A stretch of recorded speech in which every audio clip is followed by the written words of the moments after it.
This new seating arrangement has appeared at multiple Dublin bus stops recently, although describing it as a seating arrangement is probably being a bit generous. It's a single chair placed approximately 6 feet away from where the bus would typically open its doors. It is understood that a potentially tedious planning approval process is not required for these seats. It's a relatively quiet summer morning, so there aren't that many commuters out. One did tell me, however, that there's a bus from this stop every 15 minutes, so whoever is waiting for a seat won't be waiting for that long.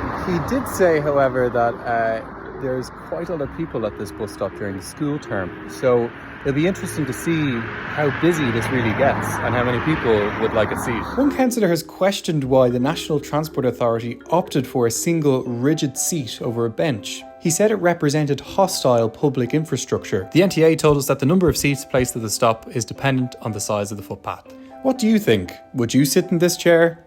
I did. It's only okay.